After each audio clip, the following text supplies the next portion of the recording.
Kneel before Zod! You can't go! All the plants are gonna die! I'm gonna take a bath. Bad dates. I'll alert the media. Boys, keep off the moors. It's evil! Don't touch it! The name's Pliskin. No war! Hangers!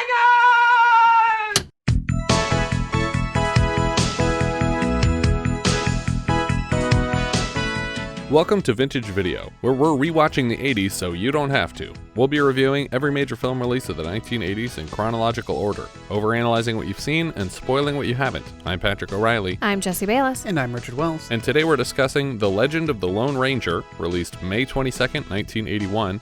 It was written by Ian Goff, Ben Roberts, Michael Kane, and William Robards, adapted by Gerald B. Derloshon, from characters by George W. Trendle and Fran Striker, directed by William A. Fraker, and released by Universal.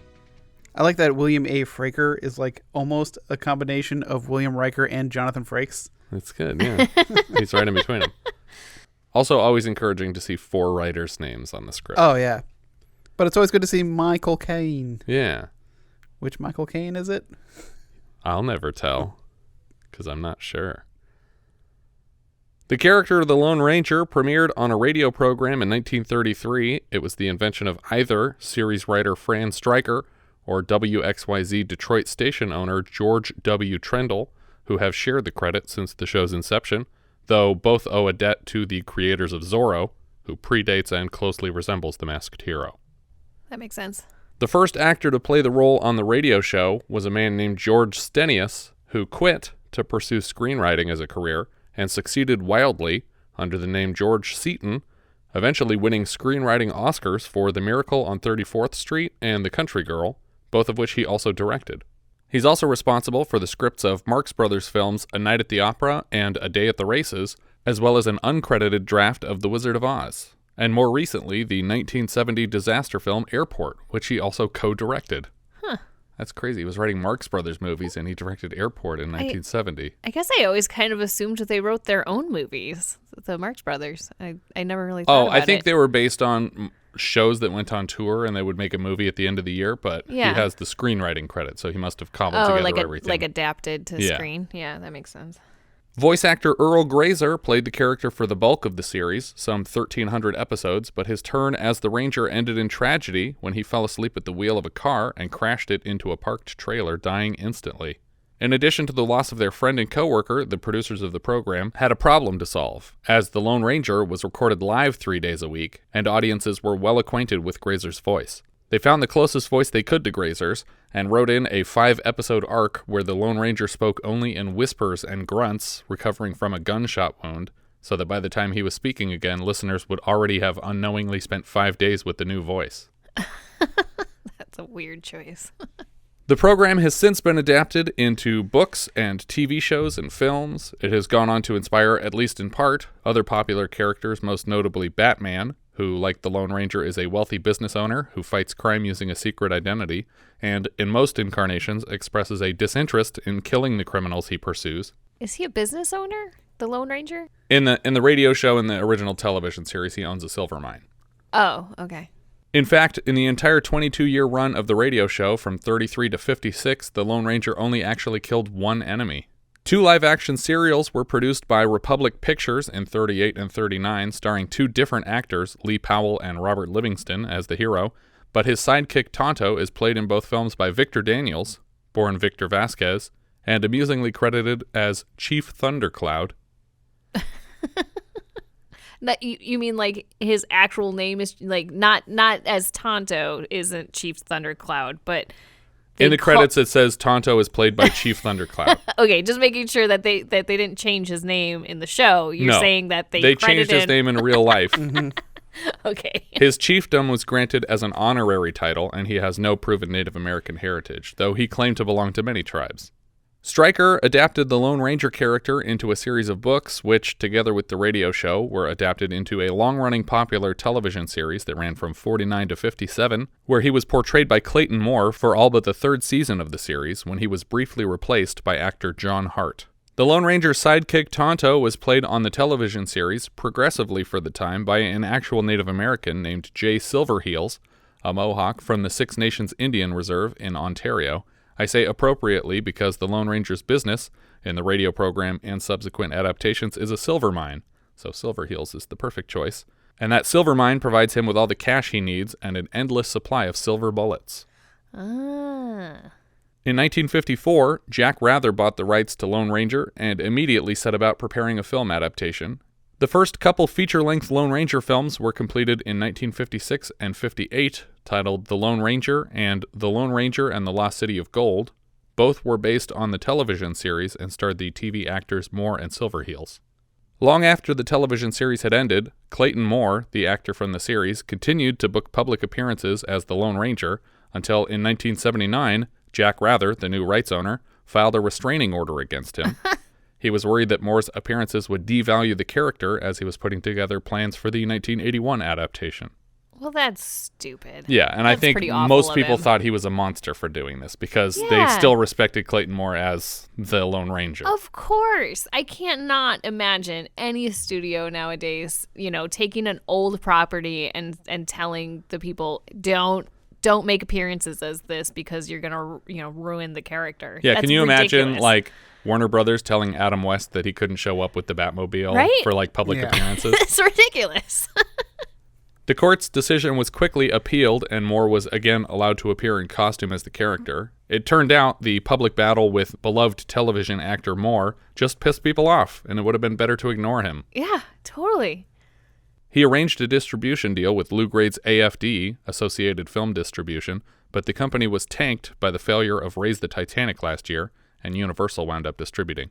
The 1981 adaptation of the story was also released in some markets as simply The Lone Ranger. Lou Grade wanted to follow the cheaper strategy of finding an unknown to carry the franchise, which worked for Superman very publicly, but also very publicly failed for Flash Gordon. They reportedly spent 8 months auditioning actors on the way to this Lone Ranger and Tonto. Was Christopher Reeves an unknown? Relatively, yeah. Huh. The film's release was delayed from December of 1980 to summer of 81 due to post-production issues, which were supposedly related to a SAG strike that pushed back the scheduling of extensive ADR fixes. Unfortunately, a product tie-in with Cheerios could not be delayed due to the short shelf life of the product, so Lone Ranger-themed Cheerios advertising the film hit stores 6 months before its release.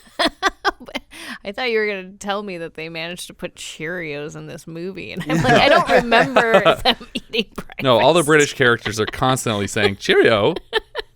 They renamed Tonto to Cheerio. Yeah. And there's that CGB just flying around the movie. Not unlike Heaven's Gate the previous year, rumors swirled about the mess the film had become.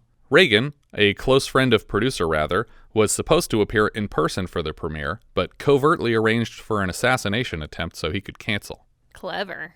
It lost its opening weekend to our previous 2 episodes, Bustin' Loose and The Four Seasons, and eventually they pulled The Legend of the Lone Ranger completely out of theaters to widen the release of Raiders of the Lost Ark. The film, of course, landed in that Rolling Stone article we've repeatedly brought up, Big Bucks, Big Losers, having made $7 million back of its $18 million budget. Ooh. 18 million seems so unnecessary for this film. I know. Drew Struzan illustrated a poster for the film, which was foolishly rejected, and I have it here to get your thoughts. It's so much better than the one they used, which is all black and you can barely see the side of his face. But Oh, yeah, this is definitely better than the one. you they wanted used. it to look like an adventure movie, Right. and this even looks like Yeah. wanted posters almost. Totally. Yeah. But that's even just Drew Struzan's style. He would have been the perfect choice to do this in the first place, and then Well, you told him no. You know what's funny is the current poster actually makes me think more of Zorro because it's so black. That's true, yeah. And so maybe they were trying to tie that in and have people want to see it because of that, but definitely doesn't scream Lone Ranger to me. Yeah. Also, must have been hell to print all those black posters. Yeah. Yeah. Just using the black ink to use all that. In 2003, the WB produced a 2-hour TV movie, the channel's first TV movie, starring Chad Michael Murray as Luke Hartman, a.k.a. the Lone Ranger, intending to adapt it to series, but it didn't make the expected splash, and plans were scrapped. The name Luke Hartman doesn't seem to be a specific reference to anything I can find in the show's history, as the character has always been John Reid since its inception.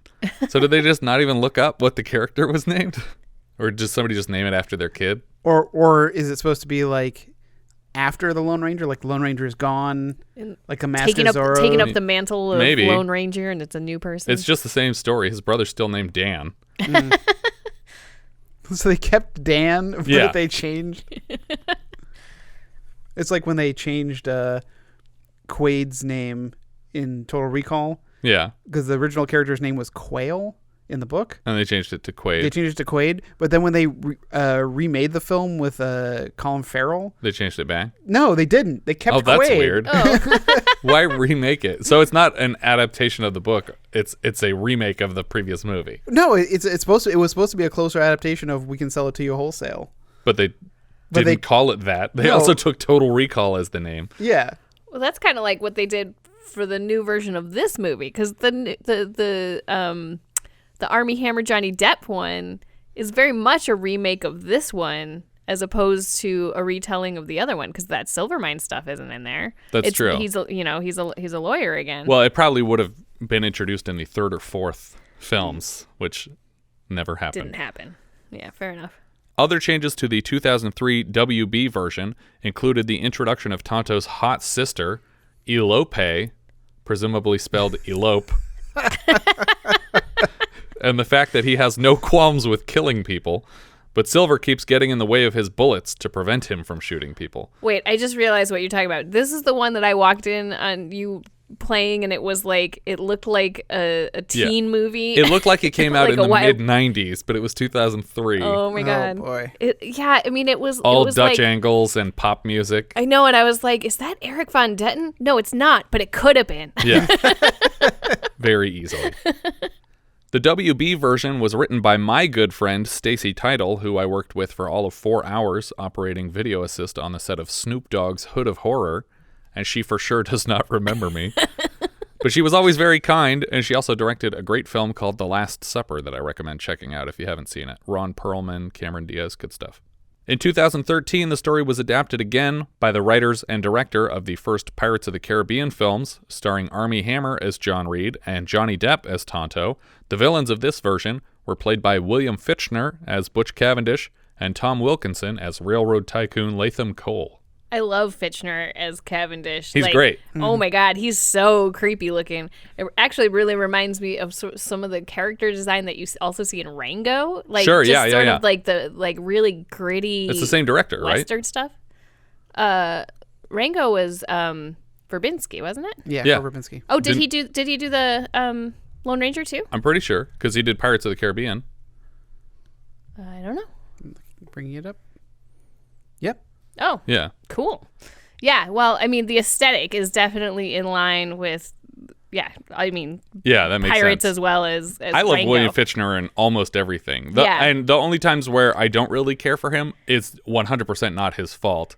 It's because Michael Bay produced that Teenage Mutant Ninja Turtles movie Yeah, where he yeah. plays Shredder for some reason. Yeah, but I think that the grittiness of the 2013 one is really great. Yeah. Is he Shredder or is he's not a Rokosaki, right? He's like a guy who's facilitating Shredder's work or something? Yeah. I don't think that he was the actual Shredder. Right. That would be weird. But he's great in The Perfect Storm or Go. Like Go is one of my favorites. It's Confederated Products. Yeah. That's wonderful stuff. And his very short scene at the beginning of The Dark Knight. Oh, right. Yeah, as yeah, the yeah. bank manager. Oh yeah. Ironically, Wilkinson would also appear as Seth Rogen's father in The Green Hornet 2 years earlier, the original Green Hornet series having been a spin-off of The Lone Ranger, following the adventures of the Lone Ranger John Reed's great-nephew, Britt Reid. We start in the open plains of Texas, 1854. A gang of cowboys on horseback are firing on a lone Native American boy racing ahead of them. The boy is clotheslined by a branch and knocked from his horse and then tumbles over a small cliff face. A young rancher grabs him and pushes him into the shadows, advising him to keep quiet from below. The men above them search for the boy until they hear gunfire. They're at the Reid place. Come on, we're missing it. The boy huddling over the Native American hears this and begins running toward the family farm. We learn that this is John Reid, and the gang of cowboys is headed after his family. We cut to John's father, Mr. Reid, defending his family farm from the porch, as the cowboy gang toss lit torches through his windows, setting the home ablaze. Young John races home, and the Native American boy, who we will come to know as Tonto, follows him. One of the gang lassos John's mother and drags her through the dirt with his horse, and then he drags her into an open field of crops and shoots her in the face. Yeah, I did not know what to expect from this movie at this point. Yeah. It was a little intense. I thought it was going to be this dark the whole time at this point. It probably would have been better if it was. I actually think that's true. John gets there too late and cradles her corpse, crying. Orphaned, the young boy rides on Tonto's horse. They head back to Tonto's tribe. Tonto's father, or chief, I'm not sure, shares words of advice. Though we cannot see those that are dear to us, does not mean they are no longer with us. Keep your parents alive within you, and their spirits will never die. The chief informs John that Tonto will teach him the ways of the Native Americans, and Merle Haggard starts with his vaguely rhyming dialogue, which sounds surprisingly like Johnny Cash, who would probably have made more sense for this part.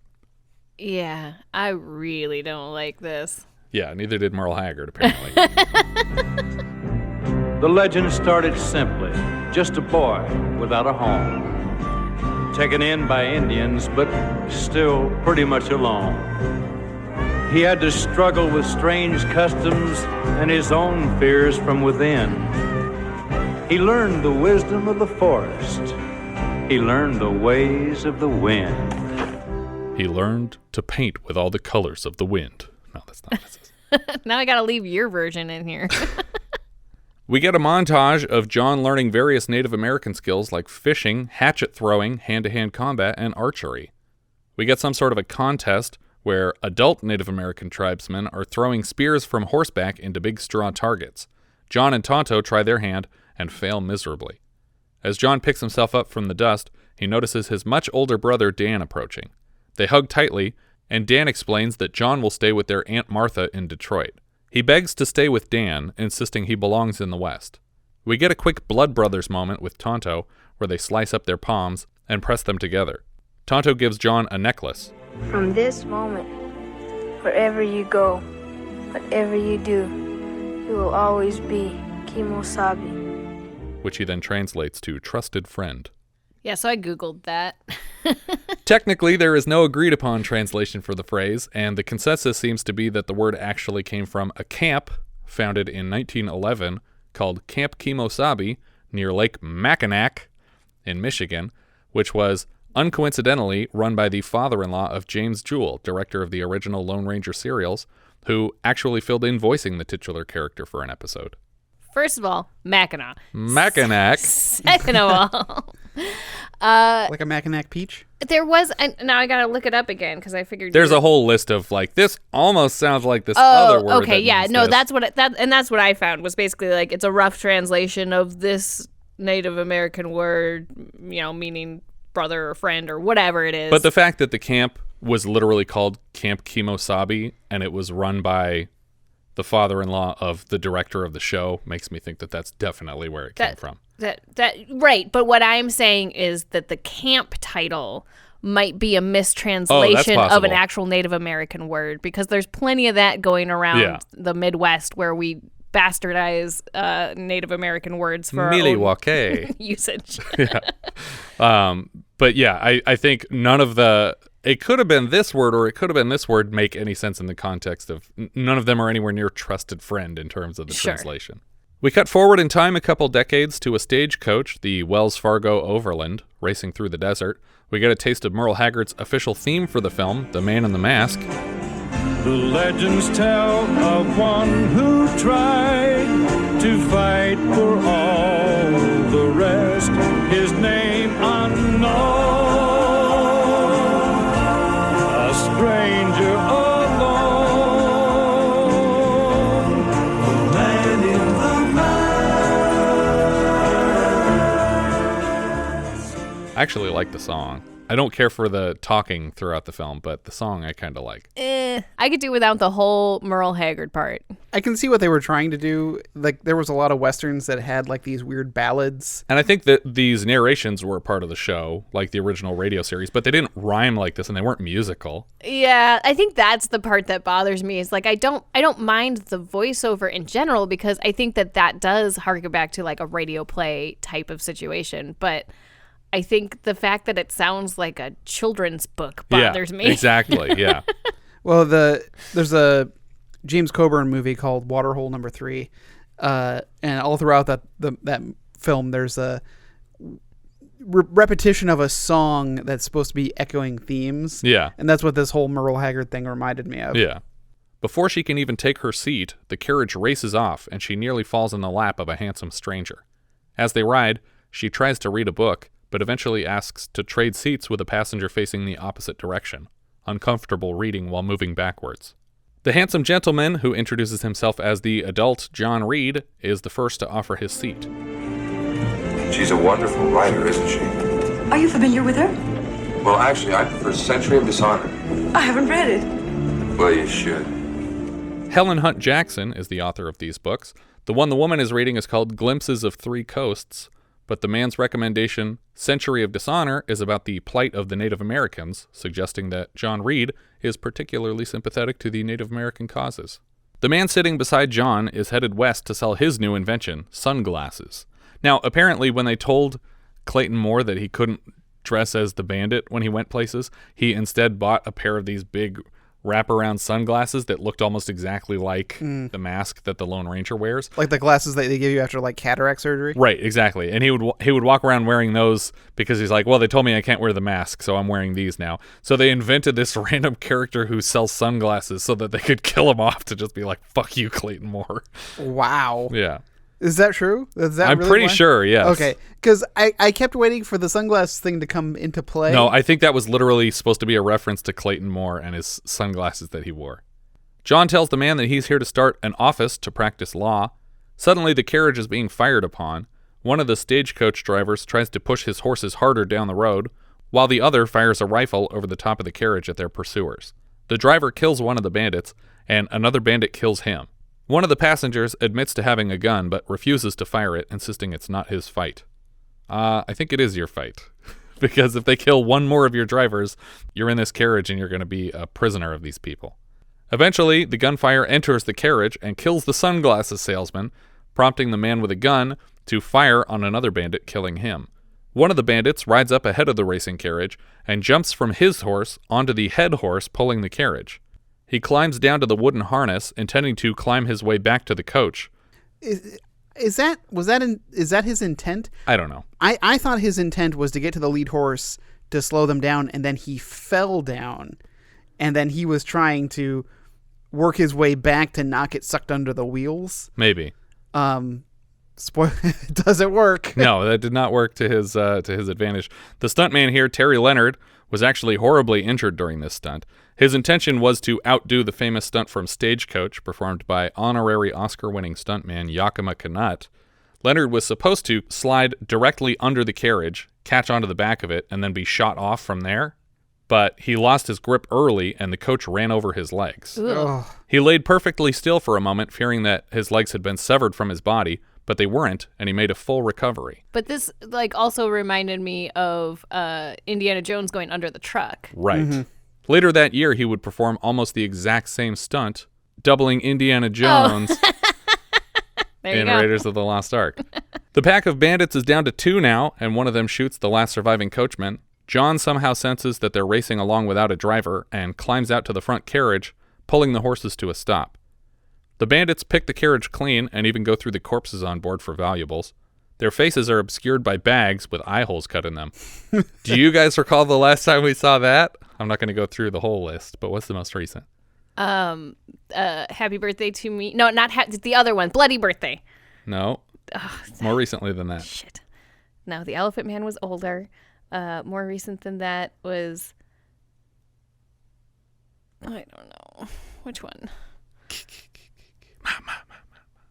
Oh, did he wear a bag for Friday the 13th Part 2? Yes. Oh, okay. He only had one eye hole, but he wore a bag. The bandit going through the sunglasses guy's coat finds a lot of cash, but he keeps it to himself. The other bandit seems captivated by the female passenger they've captured. When the man starts to move toward her, John jumps from the top of the carriage to tackle him to the ground, and when his partner pulls out a gun, the Asian American gentleman throws a knife into the man's leg, disarming him. The female passenger, Amy Striker, thanks John for saving her life. As they pull into Del Rio, they are preceded by the town crier, a child on horseback who announces that the Wells Fargo stagecoach was held up and that everyone has been killed. This news catches the attention of the Del Rio Dispatch editor, Lucas Stryker, whose niece was on board. We get another chapter from Merle Haggard's narration. Del Rio was a town in trouble, a town with a gun in its back, plagued by crimes that just wouldn't stop and cursed with a sheriff who wore black. So you'd think they'd be suspicious, but simple folks rarely are. They're willing to trust their law to just about any man who wears a star. Whoa. Sheriff Wiatt steps out of the local bar, dressed in all black, just as Haggard predicted, and played by Matt Clark. Mr. Stryker is elated to find that his niece Amy has survived the encounter with the bandits, 2 of which are handed off to the sheriff, who promises they'll both hang on behalf of the bandits who didn't make it to town. John Reid offers a deposition to the deputy in the event of a trial for these men, but the deputy doesn't even know what a deposition is. Do you need a deposition? I don't know. You got one you want to get rid of?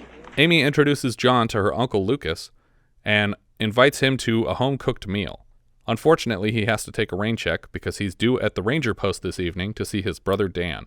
Dan is not happy to see him because he thought sending the kid to Detroit would keep him safe forever. You don't understand.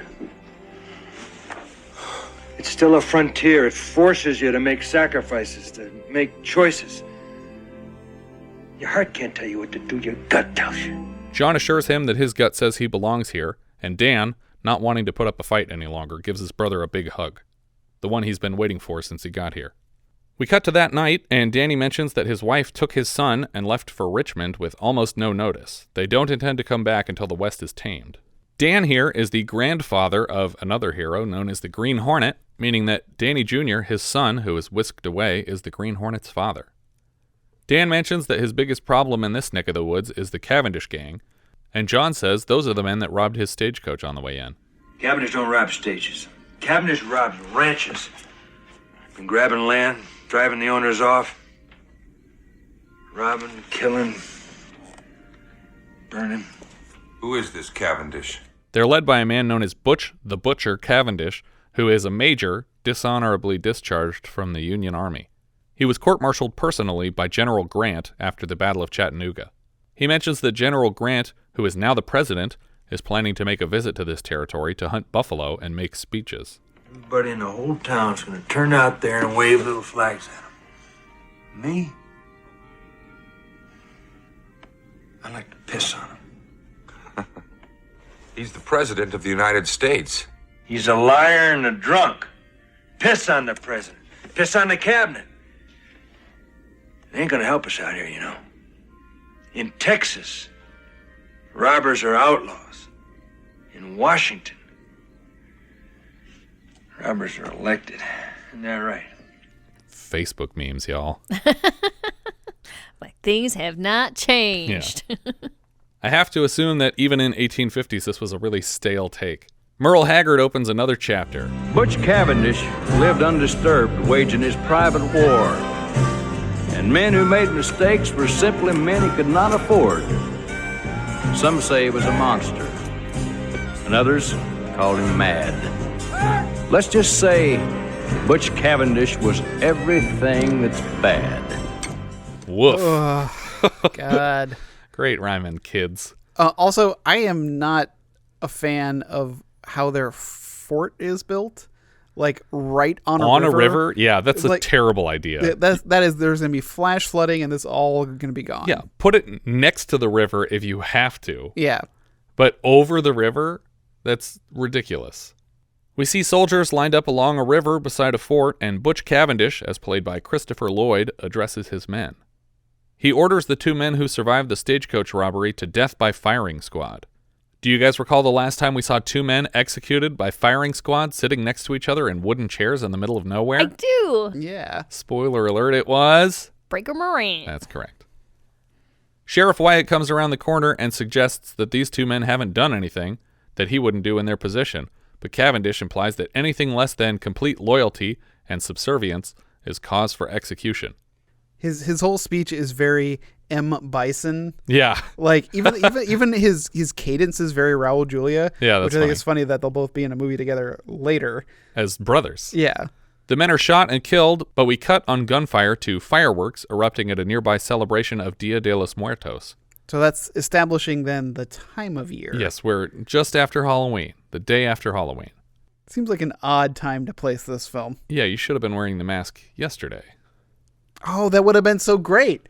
If it was a Halloween costume first? Yeah, he's attending like a fancy like masked ball, you know? There you go. Oh, Just God. happen to have it. Missed opportunity. Otherwise, it's like, can you imagine like going into a general store and be like, do you have any like masks? Just no, wondering. not smaller than this one. Like it just covered my eyes. Yeah. What would that be for though? Because I mean, I could still recognize you. It doesn't provide any anonymity. I don't know. I want to test and see how well it works. So that's why I thought the sunglasses were going to come into play. I thought that he was going to have modified these sunglasses in such a way to look like the Lone Ranger mask. Also, there's only one guy out here in the West who knows what you look like, and he dies pretty quick. So nobody knows what you look like. So why do you need a mask? I also think it's very racist that they can't identify Tonto ever. Yeah.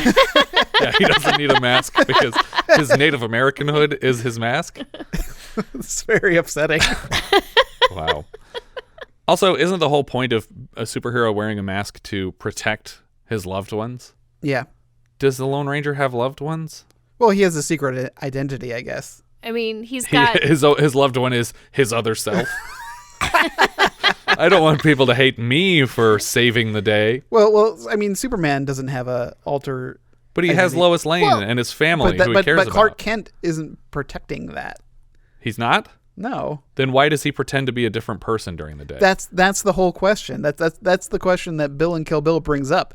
Why does Superman pretend to be Clark Kent? I think the reason is because otherwise Lex Luthor would go after his family and would go after Lois Lane. But no, if Superman just enters into the scene, I'm sorry, we're talking about Superman now. If Superman just appeared one day, no one would go, hey, I know who that guy is and who his mother is.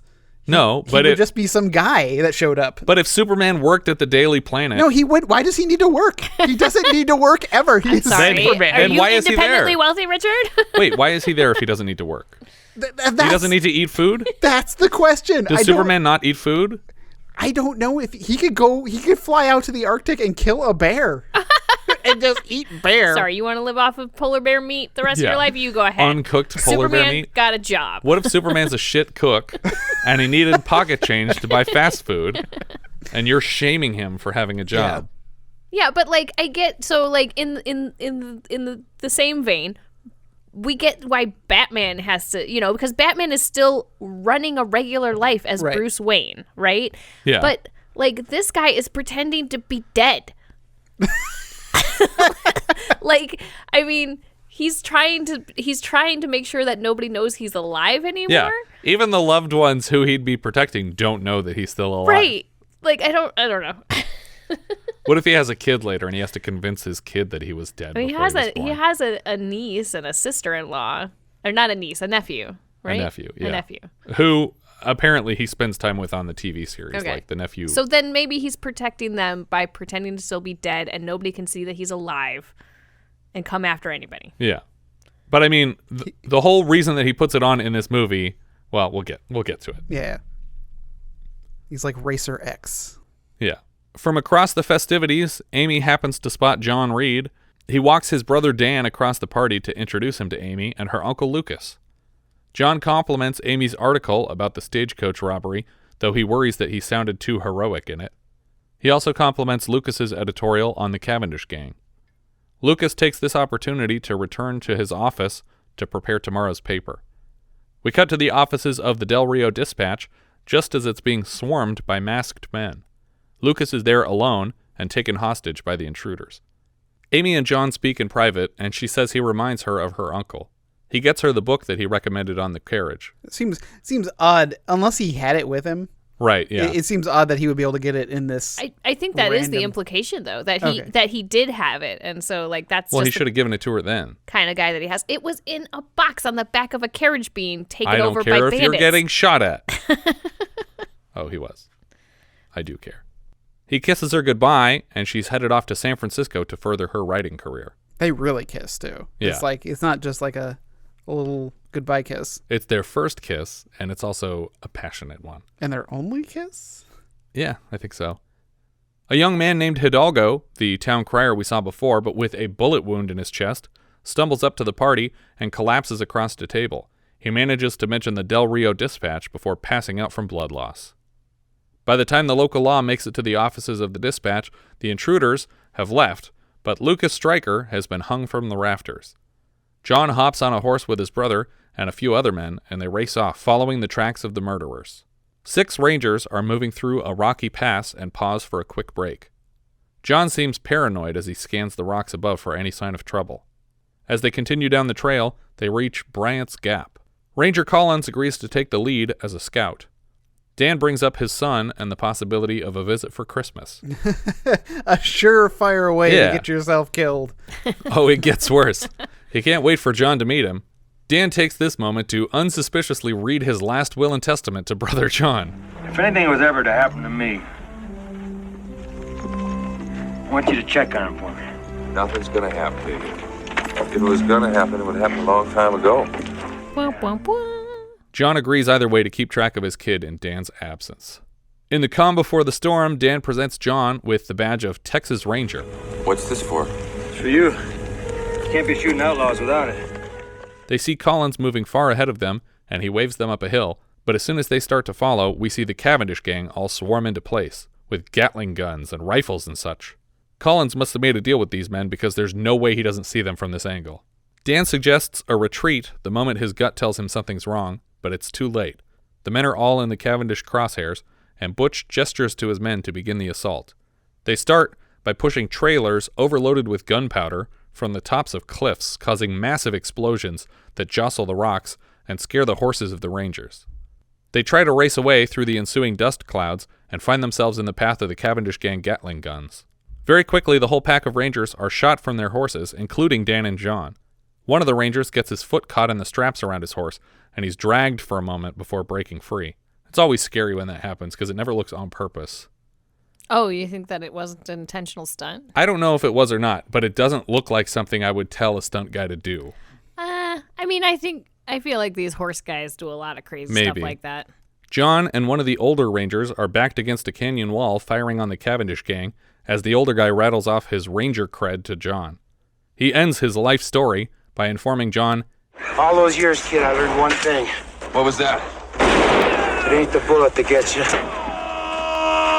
It's the fall. Implying that more people die from getting shot off of stuff than from just getting shot. And right on cue, the man takes a bullet in the gut and dies.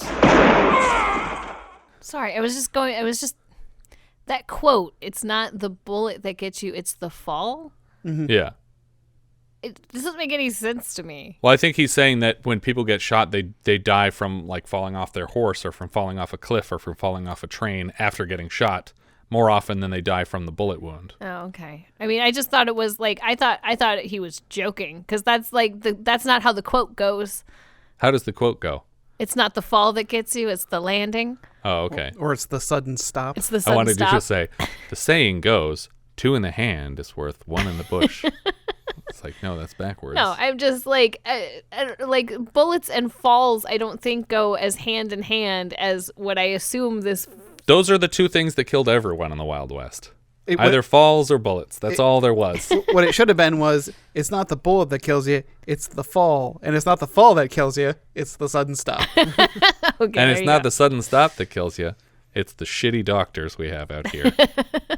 It's the infection when they try to remove that bullet after you fell down. Just cut off all his limbs. And throw him off another cliff. It's all these leeches we put on you. I think we're after leeches, or maybe we're not. I don't Wait, know. are these the man-eating leeches or the medicine leeches? I keep them in the same bucket. I was thinking of Family Guy when Brian's getting acupuncture, and he's got all those needles. He's like, he keeps going, sorry, Doc, it's hard for me to relax. You have to keep those needles next to each other, and there's a box that says poison Ferrari. needles and regular needles. And the doctor goes, Why? What do they say? Now Dan and John are the only survivors of this mess, and they're both shot repeatedly. John is the last man moving around, cradling his dying brother as Butch Cavendish sets up to take the final shot. Cavendish hits Dan, leaving John to scream in agony at his brother's death, and then John is shot as well and collapses backwards silent. We're now 40 minutes into the movie, and we finally have our Lone Ranger. Collins, The mole from this squad of rangers is instructed to check the bodies for signs of life and kill any survivors. Collins already feels super guilty about leading them to their deaths and tries to evade this command, but it's no use. One thing about that Cavendish, he knew how to set a trap. And he finished off the Rangers that day in Bryant's Gap. And Collins had to check them all till Butch was satisfied. Dead men lying everywhere. Bloody brothers, side by side. Do you think they named it Bryant's Gap after they came up with the song, or they had it called Bryant's Gap and then Merle Haggard had to rhyme it with Trap? I don't think he wrote these rhymes. Oh, God, I hope not. I have a feeling, and I haven't been able to confirm this anywhere, that the director let his grandchildren write the rhymes. I think they commissioned Dr. Seuss. Yeah. Said, are you doing anything? I have And a he's Western like, for you to "Nope, write. Still dead. Was he dead by 81? He was Probably. not. Dr. Seuss? Yeah. Yeah. I don't think so. Google it. Googling. He probably killed himself right after writing all these poems. He died in 91. Same thing. What? No, I'm right. 10 years later is the same thing. Cavendish instructs his second-in-command to shoot Collins, but it isn't a fatal wound. It'd seem too coincidental if the only survivor wasn't wounded. Yes, sir, Major. Maybe they'll give you a medal. I really wanted them to shoot this guy once and then say, it'd be too suspicious if the only survivor wasn't hurt, and then shoot him again and say, and even less suspicious if you all died. I was so sure. Like, why keep him alive at all? What is the point of that? I know. You want the secret to get out? I That's was stupid. certain when they pulled their guns out and they're like, it's real suspicious. I was like, oh, this guy's not going to make it. Yeah. Well, I guess it's much like the sheriff that he has people on the inside. And he's got someone in the sheriff's office. He's got someone in the Ranger's office. Well, and I suppose it's like you leave one alive to tell the tale, right? You know? But you don't want him to tell the tale. I guess you leave that one alive to say, hey, if you work for Butch, then he'll only shoot your leg. And if you don't, he'll shoot your face. We cut to some time later as a hawk screeches through the canyon, and the camera pans across the rocks to stop on Tonto with his horse. He finds the ranger corpses and rides down to check on them, and when he finds the brothers arm in arm, he makes a determination that John is not yet dead. He also notices John is still wearing the necklace that he gave him as a child. Tonto carries John to a cave and performs surgery on the unconscious man to remove the bullet from his chest. He treats the wound with Native American herbs and spices, and performs some sort of religious ceremony over John in the night. John seems to struggle with nightmares about the attack, calling out for Dan in his sleep. Tonto tries to calm John and refers to him again as Kimosabi. Even in this almost unconscious state, the word strikes a chord in John's brain, and he recognizes his old friend. Tonto. Yes. And Tonto recognized John Reid by the amulet he wore. But John had once saved Tonto's life, so this evened up the score. Tonto had to hide his friend and keep him out of town, because if Butch had known that one ranger lived, he was sure to hunt him down. But another ranger lived, right? So there's two. So he's one of the Lone Rangers. How do you pluralize the Lone Ranger? Which is obviously the spin-off of the X-Files, starring the Lone Rangers. That predicted 9/11. That's right. Creepy. The next day, Tonto sits with the elders of his tribe, and they complain that he would bring a white man here when the American government has done so much damage to their people. Nobody has reason to fill their hearts with hatred for the white man more than I. He's taken from me my wife and my child. But the man I brought here is my brother, and I will protect his life with my own if I have to. And if I'm wrong, and he proves to be an enemy, then I, Tonto, will decorate my lance with his white man's hair. Seems like there's a lot of story there that we're not getting. Yeah. Why do we leave out the fact that he had family that were killed by the white man? That should have been a scene, right? Mm-hmm. Tonto leads John out to a nearby ravine to find a white stallion that seems trapped by the ravine's rocky walls. What is it that brings two friends together, or sends the waves to the sand? And what is it that drives a creature of nature to reach out to the world of man? Just such a creature was this great white horse, as wise and as wild as a runaway. And the moment John first laid eyes on him, he swore he'd ride him someday. Come on. These are so bad. As wise as a runaway? What does that mean? Also, isn't it a runaway? Can you use a simile to describe something that it is? Is it? It's just a wild horse. Doesn't that make it a runaway? I guess a runaway from what? There are wild horses that never grew up in captivity. Where are its parents? If it's not cohabitating with its parents, it's a runaway. And I guess I'm they sorry, did all that come is from not the Spanish. accurate. It depends how old the horse is. It has reached the age of independence. How old was this horse? To the day. Go. Well, the horses in America, wild horses were extinct, and the Spanish brought in all the horses. Is that true? I believe so. I believe all the wild horses that exist are left over from the Spanish that just got away and just started living out in the nature. That's possible. I know there was a bunch of them in China in the 1970s. That's true. 200 million horses?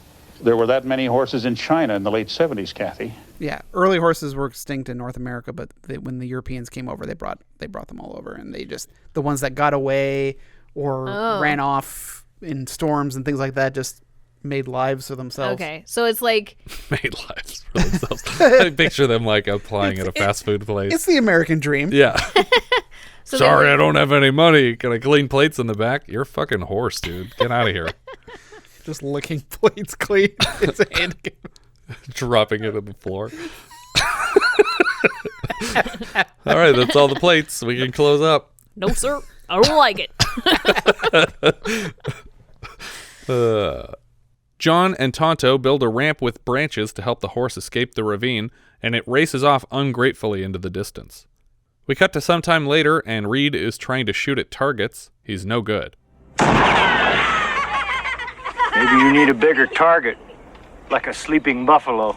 Tonto steps forward to offer John a silver bullet, as in a bullet made completely out of silver with silver casing. He insists that it's more accurate than a regular bullet, and John lines up the shot and hits the bullseye on his second try. Okay, so dumb question. So like I know that there's the euphemism, analogy. I don't know what it's called. When you say a silver bullet, like it means like the thing that solves all your problems, right? I don't know. Is that true? Yeah. I mean that's a term that people use, okay. Right?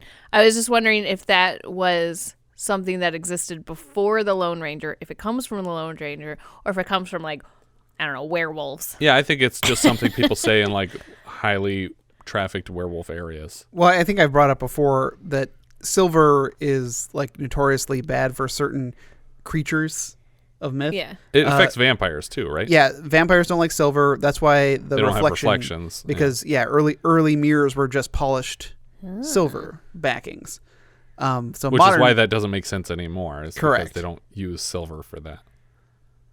Okay. Well, I was just curious if this was if the Lone Ranger was the origin of the silver bullet being like the answer to your problems. No, I think it had existed in some form before that. Also, he is shooting with his left hand because his right arm is still injured. Yeah. And so that could obviously be part of his problem with hitting the target is not shooting with his dominant hand. Because we'll see later he's accurately shooting with both hands. That's true. Okay, so idiom. Idiom is the term that I couldn't think of. The idiom of the silver bullet, I have just Googled it. Comes from the Lone Ranger. Well, it may be that Sir Walter Scott apparently was the first one to use the idea in 1808, but the term caught on in the first half of the 1900s because of a popular Western hero of the radio program, The Lone Ranger. So I think that this did contribute to it, but it wasn't until probably the latter half of the 1900s that it was used more figuratively as like a solution to your problems. Yeah. I feel like I'm usually referencing Walter Scott when I say it. Probably. Yeah. That makes sense. When was Lawrence of Arabia written? After it took place. Lawrence of Arabia. He's an English guy. Well, only because I only mentioned that because he says that they can only kill me with a golden bullet. Oh, does he? Yeah. Well, that's different, Richard. It's a different metal. Also, I feel like a golden bullet wouldn't do it. But I would tell people that, too, so that they thought that worked. You can only kill me with a Jello bullet. The only thing that kills me is a burrito. I better not accidentally get fed a burrito by any of you assassins. Tonto insists that the purity of the silver affects the bullet's ability to fly further and faster. He hands John a whole pocketful of silver bullets. We cut to John bathing in a cold river when the white horse comes back. John and Tonto follow the horse for a while, and Tonto remarks on the horse's beautiful fur. He shines like the moon. Like silver. John approaches the horse on foot, addressing it as Silver in a hushed voice. When Tonto sees John has calmed the horse, he brings out a saddle, and John mounts the animal. As soon as John is on the saddle, the horse goes crazy trying to throw him off, and eventually succeeds, dropping John in the dust. John climbs back on and continues the process of breaking the horse, and this time, Silver races out to a cliff over the edge of a lake and slams to a stop, tossing John over his head into the water. This was a pretty cool stunt. Yeah, but this whole sequence was done in slow motion, Yeah. and it goes on for over 3 minutes. Does it really? It's like 3 minutes of slow motion of him getting on and off the horse, and he never successfully breaks it. No, he doesn't, yeah. On camera, so it's really unsatisfying. We cut to John dual-wielding with silver bullets and knocking the arrows and feathers off of a row of arrows stabbed through a tree. Tonto informs John that when he found him, he was looking for a team of men that raided his village, likely the Cavendish gang, and John agrees to join him in tracking these men down. That night, John announces a plan. They will return to Bryant's Gap to bury the 5 fallen rangers with a 6th empty headstone marking his own name. But that doesn't make any sense, because someone would have had to have buried them. Yeah, well, whoever found them buried them, would be the implication. Right, but somebody knows how many bodies were there originally, right? Well, yeah, but everybody knows that 6 men went after them. Mm. But the problem is, there should only be 5 graves, because Collins didn't die there. Or were there 7 guys on the... I thought there were 6. He will maintain the element of surprise so long as Cavendish thinks him dead. Does it count as faking your own death if you survived? Yes, you can't not die if you're faking your own If death. you actually die, you failed. You're reeling your own death. Faking your death is setting up for yourself to pretend to die, so it looked like you died. He didn't intend to get shot and pretend to die. There were people who faked their own death when 9/11 happened, and they left town, and they let people think that they died in 9/11. So Okay. this is the same thing as that. Because they didn't set up the thing that supposedly killed them. But they let it look like their death. Got it. All right, I'm on board.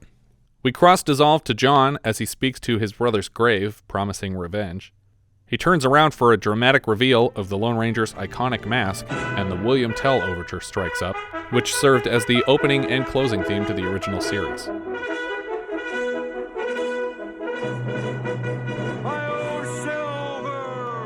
Did I mention that it looks completely ridiculous? Because it does.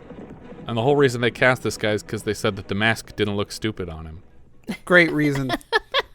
It's a great reason to do it. Yeah, you spend 8 months looking for the right guy and you're like, that looks less stupid. Sure, you're it. So were they fully admitting that the mask is just dumb? Yeah, and they also said that the distance between your eyes makes a huge difference in how ridiculous you look wearing one of those masks. And so he just had the right separation of eyes, but the mask still looks stupid, and suddenly he's wearing this big cowboy hat and he just looks totally goofy and ridiculous. Yeah. The William Tell overture is actually more famous now as the Lone Ranger theme than it is as the overture of the opera William Tell, about the Swiss folk hero who supposedly shot an apple off the head of his son with a crossbow to avoid a public execution. In an interview promoting the film, producer Walter Koblenz said, "This is not Blazing Saddles. When he puts on the mask, you're going to believe it." And was he wrong? I want to watch Blazing Saddles. Yeah. They cram the rest of the Lone Ranger's famous imagery into the same 5 seconds of the film, with a shot of the Lone Ranger silhouetted against the sunset riding his trusty horse Silver, who rears up on his hind legs as he utters the catchphrase, "Hi-ho, Silver!"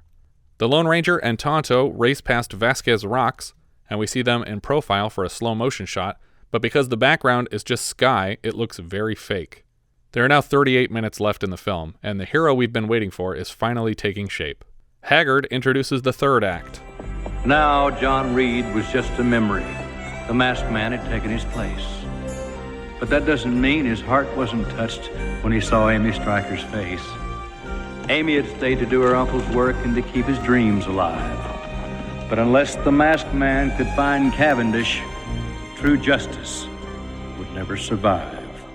The Lone Ranger wears a mask to visit the turncoat Collins in a mostly empty bar. The brave survivor of Bryant's Gap. That's right. He asks Collins what it was like and if Cavendish was leading the bandits, and Collins claims not to know, before mocking the mask. I want you to take me to Cavendish. How would I know Cavendish? You led the Rangers to him, and now you're going to lead me to him. Oh, you're one of the Rangers and you survived. 'Cause only you would know that. The Ranger asks Collins how they paid him, but Collins won't admit anything until John drops his badge on the table, and Collins realizes that another Ranger survived the slaughter. Ironic, as Collins was put in charge of assuring they were all killed. While the Lone Ranger continues interrogating Collins, a gun peeks around the corner of the bar, and all Collins can say is, Train. What train? Before he's shot in the heart. Train. He wants a train. Just as Collins collapses, Sheriff Wiatt enters with a few other men, and they blame the scene on the masked man, who is no longer here. On his way out, Wiatt informs Tonto that he'll hang alone in the absence of his friend. So I guess he just left Tonto outside while he did this? Or Tonto was in the room. And was he? Yeah, but and it's Tonto like, didn't leave with him? Yeah, I know. It's like a dick move. Just like, whoop, bye. We cut to Cavendish with a full model train set to plan an attack. As he points to various train cars on the track, he labels the last one the presidential car, and we are reminded that Grant is coming to town. Comically, this is not the only Western wherein Christopher Lloyd demonstrates a plan of action with a model train. I apologize for the crudity of this model, but Yeah, no, Doc, it's not the scale. It's okay, Doc. The plan here seems to involve the president's train entering a tunnel through a large mountain and presumably being trapped inside somehow. We cut to Tonto in a jail cell listening to the bloodthirsty crowd outside, who seem to blame him for something important. I don't know what. He killed Collins. But they know that he didn't kill Collins. They said, your friend killed Collins, so I guess you're going to hang alone. Yeah, but that's the justice. That's their mob justice. I guess. Wiatt tells 3 men from the crowd that they are welcome to retrieve the prisoner and walk him to the gallows. As they collect him, one says, There's only one kind of good Indian. Do you guys recall the last time we heard a character say that? Mountain Men? No, it was present day for 1980. Oh, it was that Clint Eastwood movie. Yep. What was the name of that movie? Bronco Billy? Bronco Billy. Thank you. The only good Indian's a dead Indian. For some reason, Merle Haggard pipes up again here. I don't guess anyone stopped to ask what Tonto was guilty of. That didn't stop him from wanting to see him swinging high above. But Tonto showed no sign of fear. And he held on to a fervent hope that the masked man wouldn't let his blood brother hang from the end of a rope. All the rhyming has been terrible so far, but this is probably the worst section. Apparently, Haggard was pretty pissed about having to record these because he didn't even like the original song because they weren't his lyrics. And it was like pulling teeth to get him to record all these balladeer moments. Was he contractually obligated? I guess. Or it was something where he thought he wanted to make changes to it, and they were like, no. We trust my grandchildren more than we trust. Just do one with the original lyrics, and then they used it, right? Yeah, that's exactly what happened. You do your better version, and then we'll get one just how it is on the page. Just for safety, you know? I was absolutely certain that Tonto would die in this scene, so it was very tense and dramatic. Mm-hmm. But completely unexpectedly, the Lone Ranger shoots the rope, and Tonto makes a run for it. The Lone Ranger races through town atop Silver, the horse, and collects his friend before they ride off into the distance. Nobody makes any effort to stop Tonto from leaving. Nope. Nobody follows them away. Nothing. He just rides in the middle of town, stops, his buddy gets on the horse, and they continue on. And not one person says, who was that masked man? Nope. And I was waiting for it this whole time. Those Cavendish boys had been working real hard, going over each step of their plan. Meanwhile, old Butch was mighty disturbed by reports of a strange masked man. Why? Why would he care about that? What does that have to do with him? Hey, Butch, there's a guy with a mask. He killed Collins. Not that you They don't know care. that. Well, yeah, because They blame Tonto for it. And I guess that Collins wouldn't have had a time to relay any of that, like that, hey, there's a guy that knows about you. I guess they had a gunman in the room that shot Collins while he was talking to the masked man. Agreed, yeah. So Collins did give information to a person who might be able to put it together, but it's a stretch. But he wouldn't let rumors mess up his scheme, so he set out on his final campaign. He and his boys rode to the rendezvous with President Grant's private train. We cut back to the offices of the Del Rio Dispatch, where Miss Striker is being collected by a young girl to speak with the new padre at the church. Apparently she's inherited the responsibility of sending messages through town from her deceased older brother. Her uncle? No, I'm talking about the little girl that brought the message that she had to go to the church. Oh, sorry. I thought you were so confused. It's okay. I said it very confusingly. Well, this whole scene is very confusing because it does nothing. Yeah, it's not necessary. We cut to Grant's train chugging through the hills, and we get our first glimpse of Grant, as played by Jason Robards, in a diner car. General Rodriguez enters the car, and Grant introduces him to the other passengers and says the general will join them on their upcoming hunt. Moving around the car, Grant introduces the general to Wild Bill Hickok, as played by Richard Farnsworth, Buffalo Bill Cody, and Brigadier George Custer. Grant makes Custer change seats to make room for the general, threatening to send him to Montana if he doesn't. This is one of those obnoxious scenes where a screenwriter just tried to think of as many historical figures who coexisted as possible to put them in a scene together. It's fine in a comedy, but it feels really forced in an action-adventure movie. Then you couple that with one of these future jokes, because Custer will die in Montana, and unless Grant knows that somehow, the threat makes no sense. Like, I'm going to send you to Montana. Okay, like all of America is like Montana right now, so great. In the church in Del Rio, Amy finds the new padre, who unsuspiciously hides his face while he tells her that her writings for the Dispatch are very brave. He tells her the story of the masked man who fights for justice. He delivers a message from that man, promising to track down the Cavendish gang. He asks her, in the meantime, to cool it with the articles so that she doesn't get killed, but she refuses. They move to a nearby confessional to resume the conversation, which is really where they should have started talking, because this move is completely unmotivated. She mentions a prior engagement to welcome the president, and the padre is surprised to hear that Grant is arriving today. Yes. He is arriving here on the afternoon train. Today? Yes. Although I suspect the children are more eager to see Buffalo Bill than they are to see the president. He tells her in a whisper that she should have left for San Francisco instead of taking up her father's work. She suspects too late who she might be speaking with, and the padre has disappeared from the adjacent booth of the confessional. All she finds in his wake is a silver bullet that he left behind as a calling card just to announce, hey, I'm the masked man who I said was so great. We see the Cavendish gang riding alongside the tracks ahead of Grant's train. Then we cut away to the Lone Ranger and Tonto racing to catch up with them. The Cavendish gang climb aboard the outside of the train as it passes a water tower. Inside the train, Grant is reading his speech to his friends to get their opinions. He gets a round of applause for his mediocre speech. Grant complains that the last time he came through these fields, they were thick with buffalo, but he hasn't seen a single one on this trip. Tony, what happened to him? I shot him. Lol, you came all this way for no reason. Now, here, gentlemen. Plight of the buffalo and the American Indian in these times is no laughing matter. Now, with that, if you'll excuse me, I think I'll take a short nap. I'm from the future. I'm woke Grant. I'm surprised he didn't say Native Americans just to make Grant sound less racist. One of the Cavendish gang fires a flare over the train to get Butch's attention. The train enters the tunnel from Cavendish's model, and suddenly we hear some metallic scratching sounds inside.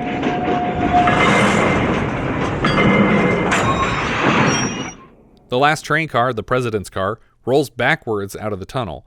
What just happened?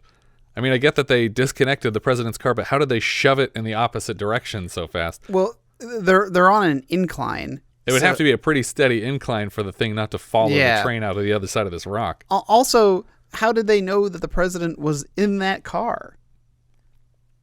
That's true. Like, I thought the whole point was to stop the whole train so you have the train with the president. Because if you just detach cars, it's like, What happened if that car rolls all the way up and it's like a Lord Helmet moment from Spaceballs? It's like, he's not in here. Yeah. It's like, what? He had just stepped into the other car. Yeah. Whoops. Like, I get it. They have men on the train, but none of them appear to be in a position to spot Grant in any case. They don't seem to go into the train at all. Yeah. And also, I feel like, I don't remember how many it was, 4 or 6 guys all jumping on the train, but at different locations. Mm-hmm. Like, why bother? Like, why not all just get on at one of those places? Yeah. Why did you have to spread out? It's a 2-man at most operation to me, just to decouple the car and then someone to activate the manual brake and stop the car. Yeah. But all these other guys, like, one of them, like, they jump onto the tinder. It's like, yeah, a few of them look like they almost don't land it right. Yeah. Like, one of the guys looks like he almost falls off. But although, but it's like there's just too many guys involved here, and that's why I thought for sure, they're going to take the whole train. And also, it's been inconsistent over the course of these 2 years of Westerns, where can you hear the person walking on the top of the train or can't you? Especially if they're jumping from a height. I would think you would hear this person crashing onto the roof of your train car. But I expected them to do something more like the Doolin Dalton gang from Catalani, where they like either set a fire on the track in the tunnel or they like block it off with rocks on one side so that the train engineer has to stop and then they just fill rocks in on the backside and they have the president trapped. Yeah. Like filling the whole tunnel up with smoke so that everyone's like choking and gagging when they come out, so that they're disoriented, and then you could take the train pretty quickly. Or even just do like the Briscoe County Junior knockout gas. Just have the whole tunnel filled with crazy knockout gas. Was there crazy knockout gas that was reliably not fatal at the time? I guess don't it know. doesn't matter. You just have to write letters saying, we have Grant, and just don't specify if he's alive or not. You couldn't do proof of life. How would you do it? You'd have Send to show a him. finger. How do we know this is Grant's finger? I can get you a toe by the end of the day with nail polish. Why did Grant wear nail polish? Just gonna say, yep, that's Grant's color, all right. The Cavendish gang flip the tracks so the president's car will take a turn off of the regular passage. Grant finally awakens from his nap, and he notices that he's headed in the wrong direction and no longer connected to his train. The gang tightens the brakes on the presidential car to slow it down for the track switch. Grant sees the gang out the rear door of his car, and he takes a big swig of his drink before stepping out to greet them. I feel like they were super confident in this train stopping because they're like all standing on the tracks and they don't budge. And I'm like, I wouldn't trust that momentum to run out right where you're standing. Yeah, there's other things that could be bad too. I was just realizing that if those other 3 guys were still in the car, it's like, do you want Buffalo Bill Cody and Wild Bill Hickok like riding up on you? You're just standing there waiting for them? Yeah, like it seems weirdly coincidental that he decided to take a nap alone in the last car of the train. Maybe that was all factored into it. He's going to take a nap around here. Do you guys recall the last time we witnessed the kidnapping of the president? Was it the kidnapping of the president? That's right. Cavendish introduces himself. I'm Major Bartholomew Cavendish. And you, Mr. President, are my prisoner. He would know who he is. He court-martialed him. He doesn't, though. So Cavendish had pulled it off and vanished without firing a shot. The masked man and Tonto had to move fast and ride while his trail was still hot. They didn't know what he intended to do, but the life at stake was President Grant's. Perhaps Butch would hold him. Perhaps Butch would kill him. They just couldn't take that chance. What chance? I don't know. It's not made clear in this in this ballad. Like, he would hold him or kill. Like, they couldn't take the chance of him holding him or take the chance of him killing him. Yeah, it was a 50% shot, and they were like, well, if he dies, then a different guy's president, and they have no hostages. I wonder what we should do. That's the whole concept. That was the problem with the kidnapping of the president in that movie. We were like, but wait, the president is a terrible person to kidnap because he loses his power as soon as he's kidnapped, and then if you kill him, you don't have a hostage, and it doesn't matter, and it doesn't change anything except for who the president is. But he still has to take orders from the same underground cabal that gives every president their orders. right? We all know this. Mm-hmm. When they arrive outside the Cavendish camp, Tonto asks who they're here for. Tell me one thing. Are you here to rescue Grant? Or to get Cavendish? ¿Por qué no los dos? Oh my God, that was literally what I was gonna say. Grant tells Cavendish he doesn't recall signing his court-martial papers, and Cavendish assures him that it was unwarranted. Outside, the Lone Ranger uses silver like a counterweight in a pulley system. He throws his rope over the top of the gate around Cavendish camp, and as the horse backs up, Loney is lifted toward the top of the wall.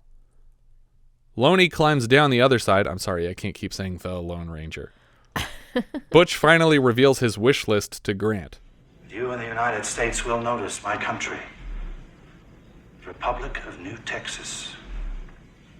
The manifest destiny of the United States will be impaired only slightly.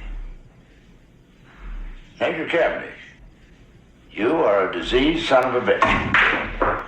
I love that the presidents in these scenes always just tell their captives to fuck off. Like Yeah. Hal Yeah. Holbrook did the same thing. He was just, I don't care. I don't care what you have to say. Well, I've been waiting for an appropriate moment to bring this up. I guess there really isn't one, so I will just start now. I'm gay. What? Richard? How much that the Will Smith Wild Wild West movie parallels this film. Wow. Oh my gosh. It is incredible. I was thinking about it the entire time. That's funny.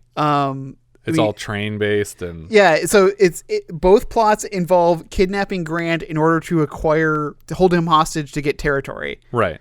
Both when Grant is confronted with the villain makes like I am not threatened by you kind of joke or comeback.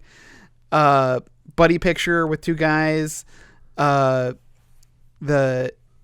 already mentioned like the whole plot involving a train. The giant spider. The giant spider, the most dangerous animal in the animal kingdom. Again, like you mentioned that they're both involving trains. I was just like astounded that like so many of these. Both villains are disgraced Union army soldiers. Well, is he a Confederate in that? In Arliss Lovelace is a Confederate. Oh, okay. But he's coming back for revenge and getting revenge on by way of using Grant to get land. Who plays Grant? Well, that's what I was going to bring up my next great point. Because Grant, all my points are so great. Yeah, it's just so much fun. Because Kevin Kline, this is one of my Kevin Kline trilogy. Yeah. In which Kevin Kline plays a character and the president, and plays a different character, and at one point, the first character dresses up and pretends to be the second character. Okay. As part of the plot, but two of them are the president. Yeah, because Dave in this. Yeah, and Wild Wild West, he plays both Artemis Gordon and President Grant. Oh, okay, that's awesome. Loney and Tonto approach a building in the camp and hide briefly as a guard passes. The man hears them exploring the camp, and they stumble upon a powder shack full of TNT. We cut to Butch and Grant seated across the dining table from each other. There are so many candelabras between them they can barely see each other. It reminds me of Galaxina from last year, which I'm told was actually a reference to the original Solaris. Butch reads Grant a letter that he intends to deliver to Congress, demanding the territory of the entire state of Texas in exchange for Grant's life. This is the worst plan I've ever heard of. Grant's only recommendation after hearing the letter is to not give Congress so much time because he knows how they have a tendency to argue with each other if you give it to them. In the middle of the night, Tonto and the Lone Ranger surprise Sheriff Wiatt in his sleep. They ask where the president is being held, and he pretends not to know what they're talking about until Tonto threatens to scalp him, and he admits Grant is in the next room. How does the sheriff just hang out at the bad guy's place? Aren't you the sheriff of a town a bunch of miles that way? What are you doing here all the time? Does he ride here every night to sleep? Yeah. Is this your room? Do you share, do you bunk up with all these weirdos? Tonto knocks Wiatt unconscious before he can alert anyone else. The daring duo wake Grant in the next room, and to earn his trust, they provide him with a gun, insisting they're here to help. The next morning, Tonto, the Lone Ranger, and President Grant light fuses on bundles of TNT all over the camp. Why was it the next morning? Yeah. What, did Why you guys did they take wait a nap? hours and hours and I hours? guess Grant is known for napping. Yeah. He just finished his nap before he was kidnapped. kidnapped. The napping of the president.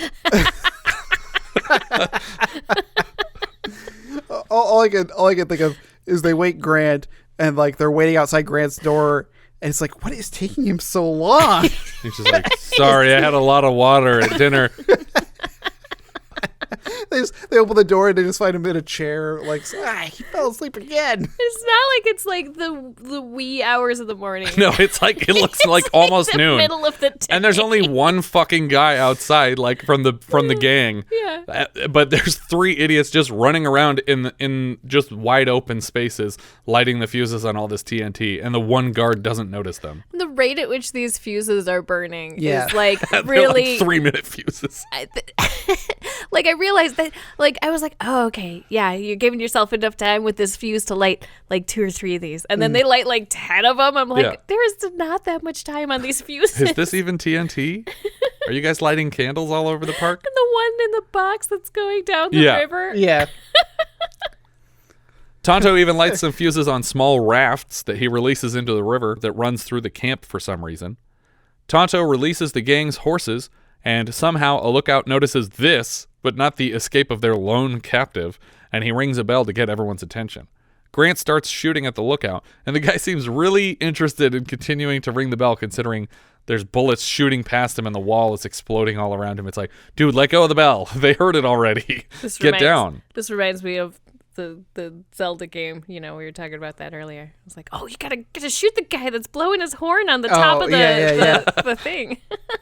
Grant starts shooting at the lookout, and then they make their way to some of the escaped horses. The TNT begins erupting everywhere, and Cavendish is completely flabbergasted. He's still able to shoot Grant's horse out from under him, but Grant hops on the back of the Lone Ranger's horse, which is not Silver here, because Silver's still parked outside of the camp walls. Mm-hmm. As everything explodes around them, the Lone Ranger ditches President Grant in some kind of aqueduct-looking structure. Maybe it's just a footbridge. I'm not sure what this thing is. Hey, where the hell you going and leaving me? You're safer here, Mr. President. Yeah, but I can help you. I've been in a few battles myself, son. Now you're a president, so keep your head down. Cavendish just sort of meanders in a daze throughout the chaos. The floating bomb reaches the wall built over the river, and it is obliterated. When the wall blocking the river explodes, all the president's men come riding through the opening behind Silver. They're all carrying a giant American flag. It's the 37-star flag, and I checked, it's historically accurate to the Grant administration. He was the middle president to serve under that flag. The soldiers face off against the Cavendish gang, along with Buffalo Bill. Wild Bill Hickok also takes out a bunch of gunmen in the canyon. How did they find him? Like, did the Lone Ranger and Tonto like coordinate with these guys? They're like, okay, on the way to saving the president, stop off, say, hey guys, we're gonna like blow open the gates to this place that you've never been before. So just stand by. But not until the morning. But wait till tomorrow. We'll see you there. Maybe they left and found the guys in the night and then came back to finish lighting fuses. Oh my God, did we plant all that dynamite and not light it? Oh, we gotta go back, right? They have the gang on the run, and Butch makes a move for a horse to escape on. The Lone Ranger whistles for Silver to chase Cavendish. The William Tell overture strikes up again as a chase ensues. Moving up a hill, the Lone Ranger leaps off his horse toward Butch, and the two men roll down a hill together. They just punch it out back and forth for a while, until Cavendish draws a knife, which is stupid because the Lone Ranger still has 2 guns holstered. It looks like they're fighting at the mouth of the Bat Cave, but I can't really tell exactly where they are, because the shots are very tight. The Lone Ranger knocks Cavendish to the ground and slowly loads a pistol with silver bullets in case he's a werewolf. He puts the gun in Butch's face and then pulls back the hammer. Do it! The Lone Ranger puts the gun away, and we cut right to him delivering Cavendish bound on horseback to President Grant. Grant orders the prisoner taken away and turns to ask the Lone Ranger his name. May I know, sir, to whom I am so indebted? Mr. President, please allow me to remain anonymous. I hope you'll understand. Well, I respect your dedication, and I will honor your request. I'm not sure I understand the point of being anonymous if you have nobody to protect. Yeah, so now Cavendish was attacked by a masked man specifically. Like now that has happened. So Cavendish, the only guy you were hiding from, would be equally looking for you if you were a masked man, as if he knows your name. But now he can take the mask off and be himself forever. Oh, wait, no, because Cavendish also wants to kill you without the mask. Yeah. So you're screwed. Find another mask. Can I get one of these but in blue? That's him at the mask shop again. Oh, well then, don't the mask colors mean different things? Like Yeah, in cruising? left pocket, right pocket. Grant offers his gratitude to Tonto as well, but Tonto doesn't want a simple thanks. Thank me by honoring your treaties with my people. Yes, we will try. I can't promise I'll try, but I'll try to try. That's what he should have said. Tonto and the Lone Ranger turn and ride off toward the sunset as Grant grips a silver bullet in his hand and asks his friends, Who is that masked man? Grant, you just said you were going to honor his request for anonymity and then immediately asked who he was. Yeah. This doesn't bode well for the promises you just made Tonto. Also, I think the quote usually goes, who was that masked man? Which makes just as much sense here. I don't know why they wouldn't use the standard, who was that masked man? Do you guys recall the last time we heard someone misquote, who was that masked man? Nope. Gorp. Oh, I have erased that movie from my memory. Bible Louie runs up to the camera and he says, And the Lord said, let there be orgies! and then as he runs away, we can see he's naked, and a voice from off-screen says, Who is that masked man? We get more slow-motion footage of the Lone Ranger and Tonto riding through the plains against the blue sky. We see a montage of the events of the entire film play with 50% opacity against the footage of them riding, and Merle Haggard's Man in the Mask song plays us out to credits. The end. That's the legend of the Lone Ranger, guys. Yeah. I think that they made some mistakes.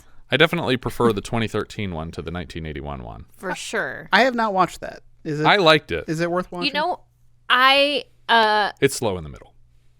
honestly, if you had replaced Johnny Depp in that movie, I would have said it was actually pretty darn good. I didn't like Johnny Depp in that movie. Yeah, because he's being the comic relief. He's like a mime the whole time. Yeah, it's just, I think he was the wrong choice. But everything else about that movie, I think, is pretty solid. But this one, I think, suffered from trying to be like the TV show. I think it was Right. it was trying to honor the TV shows too much. It wasn't enough of an 80s movie, if you ask me. Like it was a little bit boring and super predictable because they just kind of recycled stuff. Yeah, they tried to be true to the story, which is fine, and maybe there was enough fans out there that would have liked that. Yeah. But what I would have liked more is the 80s version of this movie. Yeah. You know, just in the same way that the 2013 one was definitely this. It's the same story and the same concept, But a modern take. but it was much more action-packed and,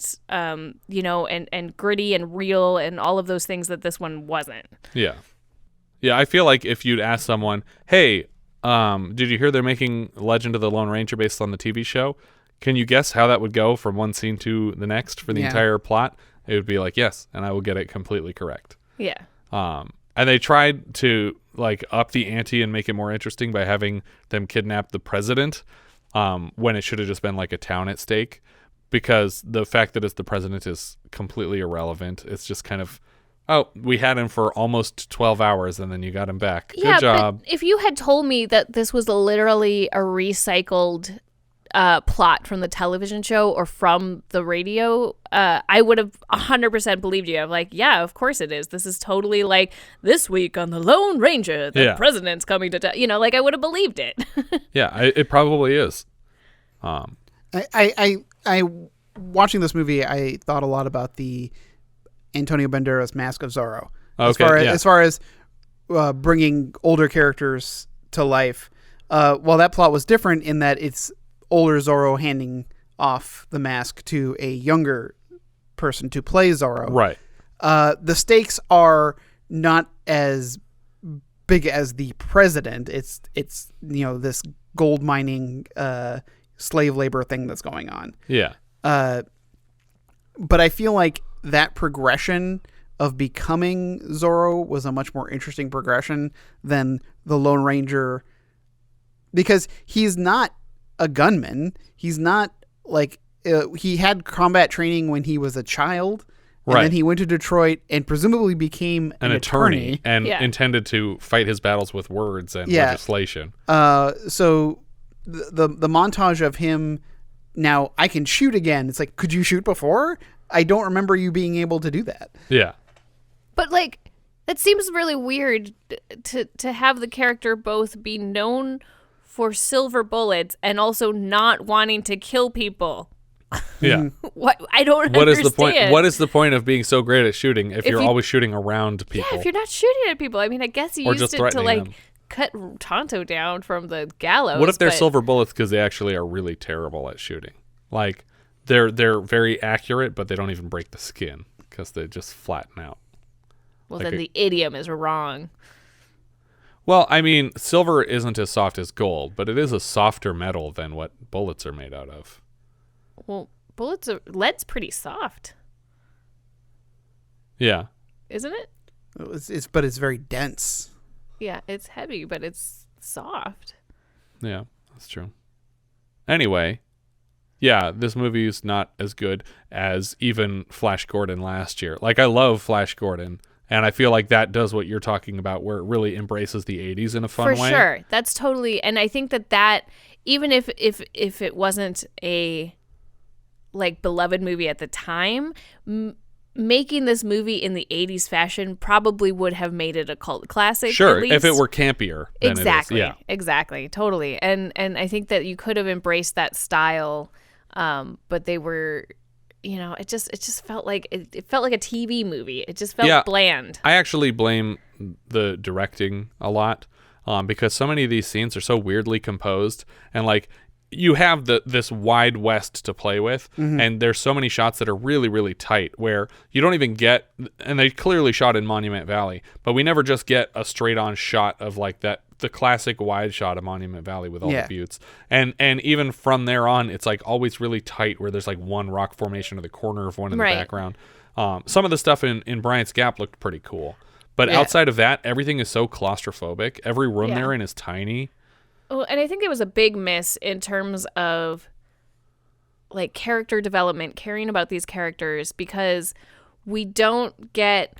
There's a couple of things that happen, that are really, sad. That in theory we should care about. That he can't. But we're not dwelling on. But he can't be with the woman that he loves, and he's lost his brother, and like, we do all these things that should have an emotional impact, but we don't ever really get to know this character well enough to we never give him a moment to like grieve about his brother or grieve about losing the woman that he loves because he has to seek this revenge. Like, we just don't focus on the emotions. Like, it's very much about the plot. Yeah.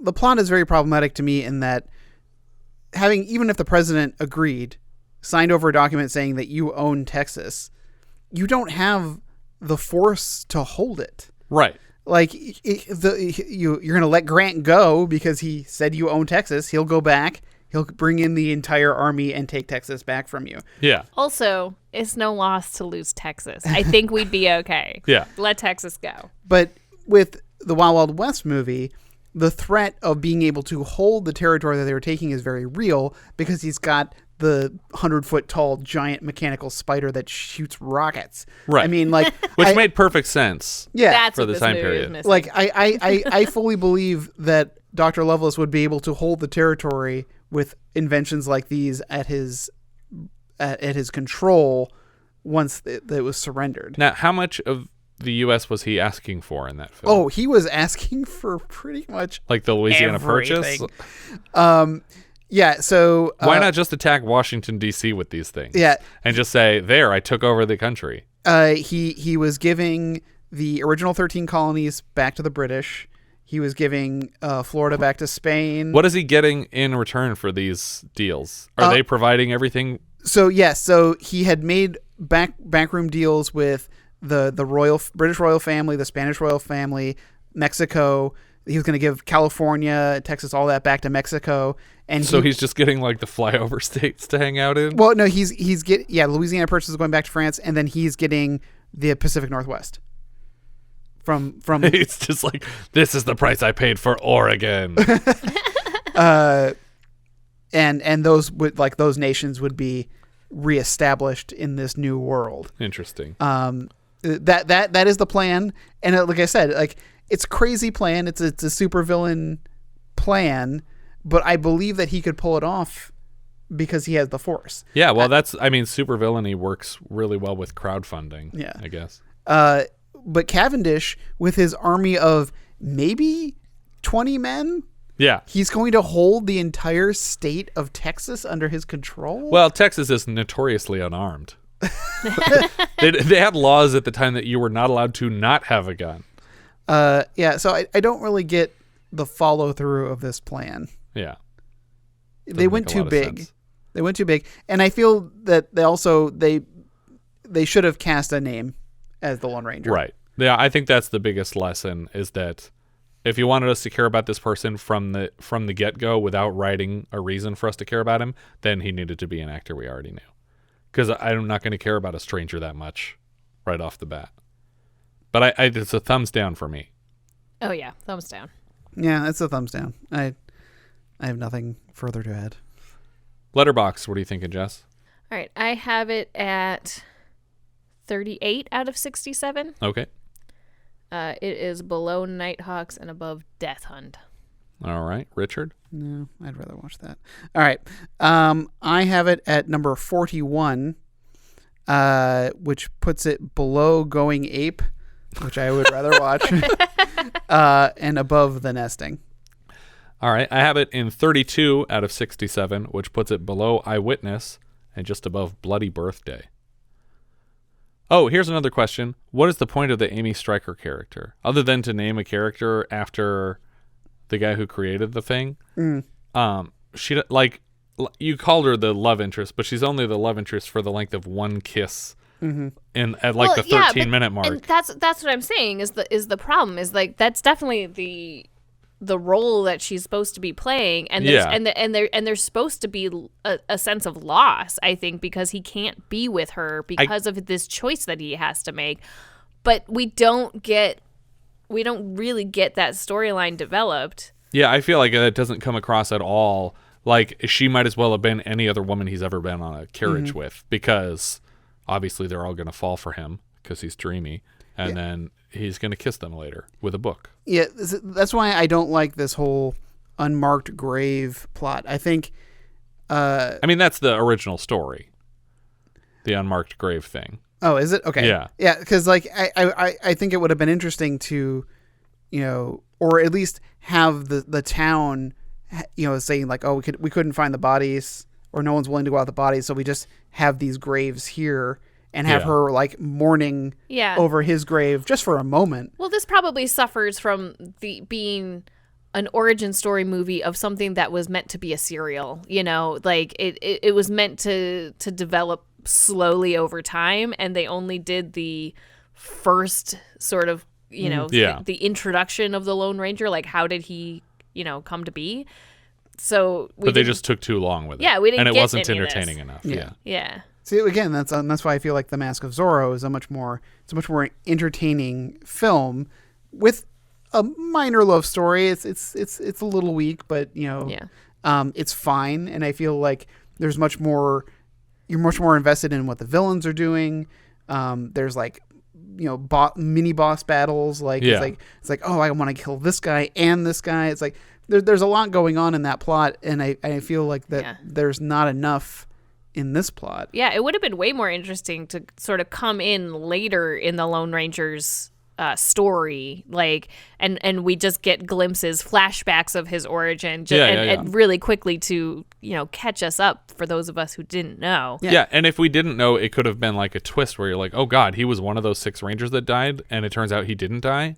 Or that Cavendish's men were running his family off their land to get the land. But literally, the first scene should have been them at Bryant's Gap. That should have opened the film. Yeah, was it Cavendish's people? Like, I mean, it's never said. Okay, because we don't really come back to that aside from the fact that he was orphaned and raised by Indians. Yeah, I think there was a draft, or possibly a separate project being developed at the same time that involved Klinton more as the previous Lone Ranger, handing over like a torch passing movie, but obviously the bad blood between him and Rather prevented that from happening for this film. Our director here was William A. Fraker. He got his start as an assistant cameraman on 39 episodes of the Lone Ranger TV series in the 50s, which is why it feels so much like the TV show. He'd only directed Monty Walsh in 1970 and A Reflection of Fear before this, and then stuck with television for the rest of his directing work, ending with an episode of Walker, Texas Ranger. Well, that makes a lot of sense, I think. That this, entirely feels TV. But he was a long-running cinematographer as well. That's true, yes. His bigger credits seem to be his cinematography, which start with stuff like Daktari, Richard's favorite television series. Later, Rosemary's Baby, Bullet, Paint Your Wagon, Gator, Exorcist II, The Heretic, The Warren Beatty Heaven Can Wait, 1941. We've seen his work lensing The Hollywood Knights, and he's back later this season for Sharky's Machine. He also DP'd Best Little Whorehouse in Texas, War Games, Space Camp, Memoirs of an Invisible Man, Tombstone, The 94 Street Fighter, and The Brando, Island of Dr. Moreau.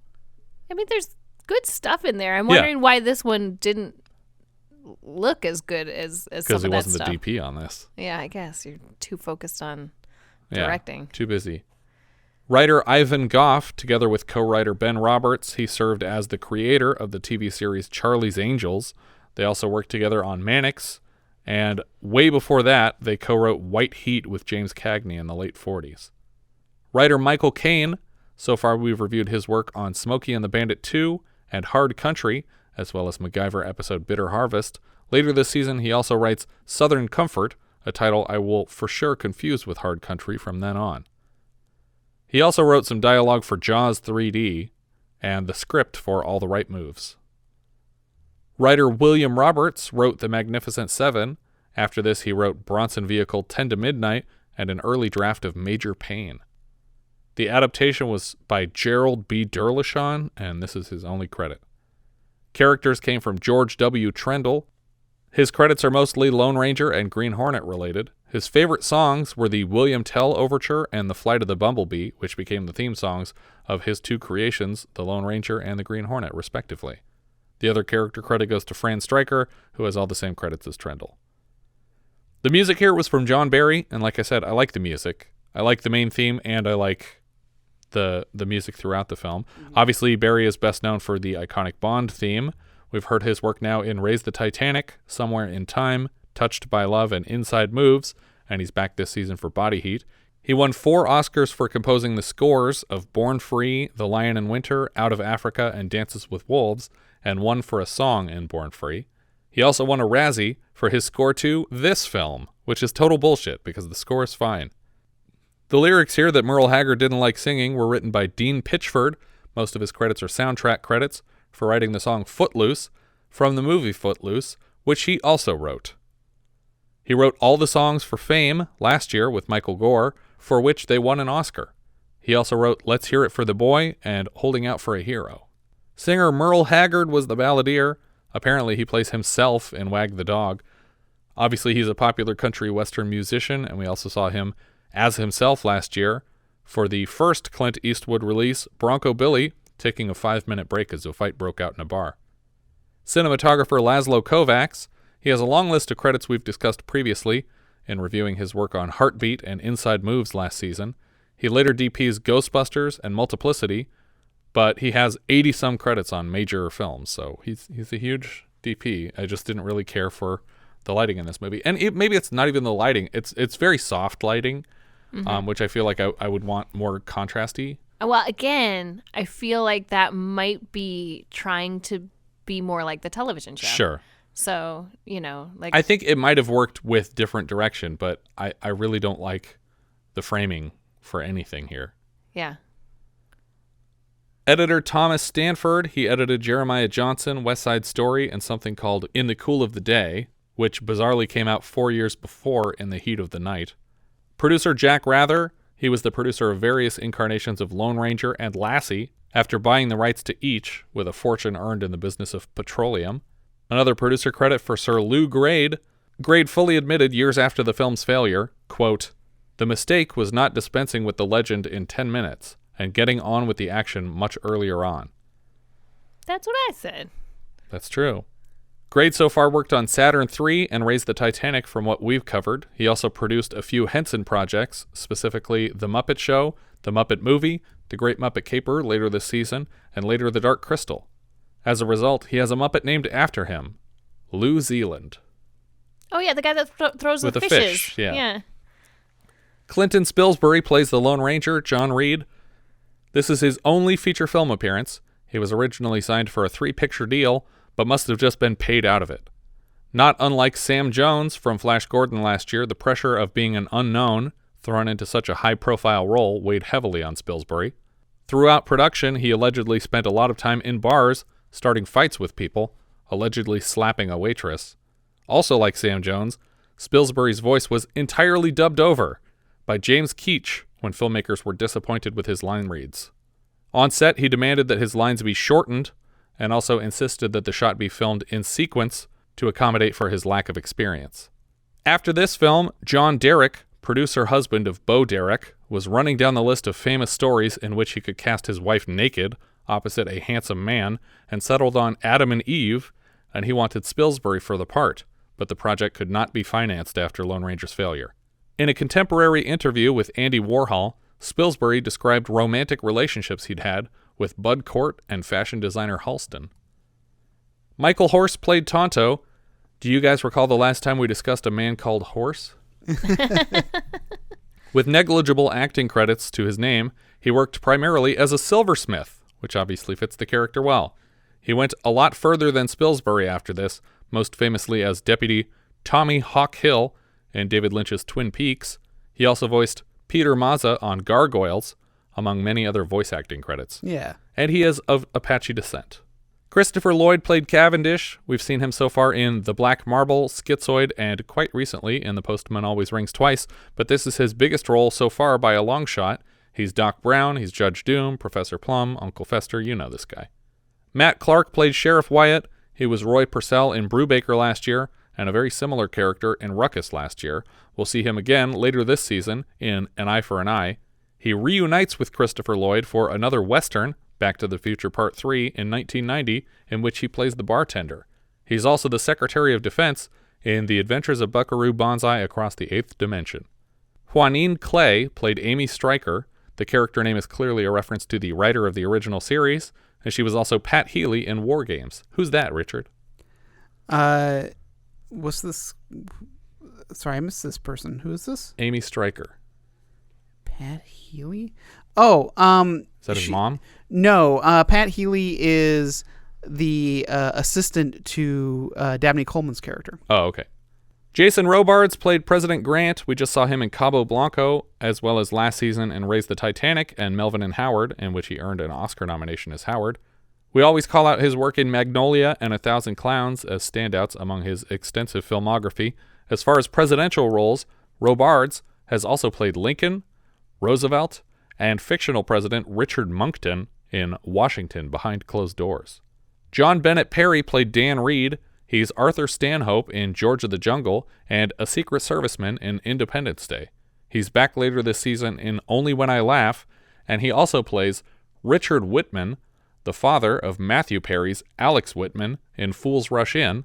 He is also, in fact, the actual father of actor Matthew Perry. Huh. John Hart played Lucas Stryker. This is the actor who replaced Clayton Moore for Season 3 of the original Lone Ranger series.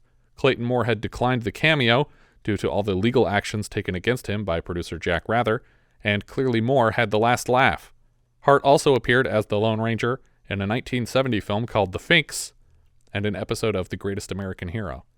Richard Farnsworth played Wild Bill Hickok. He was John Coble in Tom Horn, Sheriff Poe in Ruckus, Esco Brown in Resurrection. He'll show up down the line in The Natural, Misery, and David Lynch's Straight Story. Theodore J. Flicker played Buffalo Bill Cody. He's actually a writer-director whose film Soggy Bottom USA we'll get to next season. He's also the creator of the TV series Barney Miller. Mark Gilpin played young John Reid. He's Sean in Jaws 2, and he played Dalem in Earthbound earlier this season. David Bennett played General Rodriguez. He was Ralph in Last Married Couple in America. That was his only other credit. So that's a wrap on David Bennett, everybody. Daniel Nunez played Waystation Agent. This was his last credit. We've seen him earlier this season as a liquor cashier in The Howling. He's also a federale in Close Encounters of the Third Kind. Ted White played Mr. Reid, father of the Lone Ranger. He was a motorcycle cop in Oh God Book 2, a guard in Cutter's Way, a goon in Going Ape, and he's back later this season as a Roman officer in The History of the World Part 1. Sherry Bryson played Mrs. Reid. That's the mother who was shot in the face. She played the tourist in the nude bomb last year, specifically the woman riding the Universal Studios tram that gets dunked in the water until her shirt is completely transparent. She's also the woman at the accident in Creepshow 2 segment The Hitcher. Is there another person at the accident when she hits the guy in the street? I don't remember that. Yeah, I don't remember another woman being at the scene of the accident, but apparently she played that person. James Lee Crite played Waiter. He wrote an episode of Erie, Indiana called The Dead Letter. Jeff Ramsey played Ranger Alcott. He was a horsebreaker in Tom Horn, and he played the Matador in Herbie Goes Bananas last year. Ben Bates was Ranger Post. He's a really big guy. He played Arcane Monster in The Swamp Thing, and we saw him earlier this year in Ruckus as Big Ben, the guy in charge of holding Dirk Benedict hostage. Ted Gehring played Dale Wesley Stillwell of the Cavendish Gang. He was Durant in When Time Ran Out last season, and he's also Crowed in Battlestar Galactica. Buck Taylor was Robert Edward Gatlin. We had him earlier this season as Dynamite Dick in Catalani and Little Britches, and he'll show up later in Triumphs of a Man Called Horse, the third installment, and as Turkey Creek Jack Johnson in Tombstone. I'm assuming since these characters got full names, these are the characters who were executed? Yes, these are all the Cavendish Gang. But since these guys got I feel like they said their names at their execution, their full names. That makes sense. Chuck Hayward played Wald. He was Deputy Earl Proctor in Tom Horn last year, and he's also Walkerman in The Clonus Horror and Standby Engineer in The Swarm. Terry Leonard played Valentine. 3 days after injuring his legs here, he was back on set, and later the same year, he would tempt fate by reenacting a very similar stunt, being dragged under a Jeep in Raiders of the Lost Ark. Bonita Granville played Woman. This was her final film. She was the original film version of teen detective Nancy Drew in the 30s. She appears in 1942's Now Voyager, which we saw characters watching in Gordon Willis's windows early last season, and she had a role on the 1956 Lone Ranger feature on account of her husband having purchased the rights to the character. She is the wife of Jack Rather. James Keach did the voice of the Lone Ranger and of John Reid. He's the brother of actor Stacy Keach, who played his brother in Long Riders last season, and he's also the motorcycle cop in Vacation, the warden in Walk the Line, and he's Gray Maturin in The Razor's Edge. I think that's everything for The Legend of the Lone Ranger. If you guys have any thoughts you'd like to share, we are Vintage Video Pod on Twitter, Facebook, Instagram, and Letterboxd, where, as I've said before, you can find each of our full movie rankings for the year. We can also be found at VintageVideoPodcast.com. We have a Discord. You can join the 24/7 movie chat and share your thoughts on episodes past, present, and future at VintageVideoPodcast.com/Discord. And if you're listening on YouTube, don't forget to subscribe. Oh, what's that sound? We got one! That's right, it's another new patron, Corey Warden. Thank you so much for your contribution to the show. As a $5 patron, Corey now has access to 20 full-size 70s reviews, and a 21st dropping on Monday morning, and 17 mini-sode reviews. We appreciate it, Corey. You're making the show possible. Thank you so much for listening, and I hope you'll join us next time when we'll be discussing Outland, which IMDb describes like so. A federal marshal stationed at a mining colony on the Jupiter moon of Io uncovers a drug smuggling conspiracy. He gets no help from the workers or authorities when he finds himself marked for murder. We leave you now with a trailer for Outland.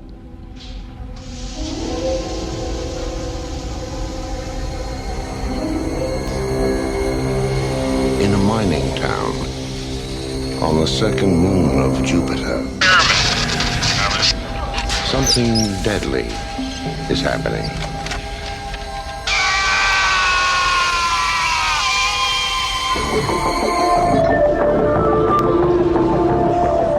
Pretty soon they'll see that this is just like every other mining town. I work these people hard, and I let them play hard. There's never much trouble. We're all professionals. I'm sure we are. We've only been here 2 weeks. It'll get better, I promise. I got nothing more on that incident in the mine yesterday. It looks like some guy just went wacko. It happens here. How often? I don't know. It just happens here. Why? I'm not a psychiatrist. I can't tell you why. Some people just can't take it here after a while. What's that guy think he's doing? No way it could have been homicide. Had to have been a suicide. 28 in the last 6 months. Did you do autopsy? No. Then how do you know it was a suicide? There's no other explanation. When a person exposes himself to zero pressure atmosphere, there isn't a whole lot left to inspect. Something's there, isn't it? Maybe. Try and meddle. I want you to know what you're meddling with. How do you lead? We're dealing with grown-ups here. Bingo.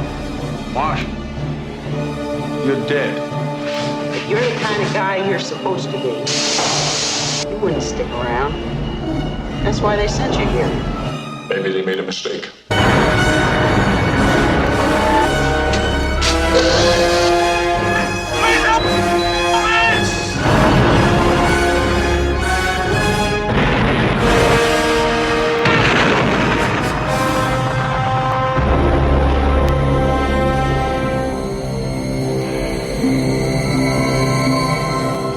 Outland, the ultimate enemy, is still man.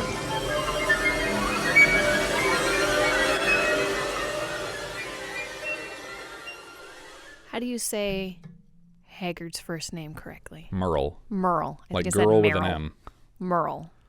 That's all right. It's not a real name. Merle? Yeah. It's just a made-up word. Merle Haggard. Merle Haggard. Merle Haggard. Mm-hmm. I could do with the whole Merle Haggard part. I want a part where I'm not saying Say it more dumb. emphatically. Just one more. I could do without the whole Merle Haggard part. I could do it without the whole... I'll give it a pause. I could do without the whole Merle. This is the one I'm going to use. Merle. It's just girl with an M. Girl with an M earring. Well, now I can't do it at all. Girlm. No, not that kind of girl with an M. I could do without... I could... Fucking hell.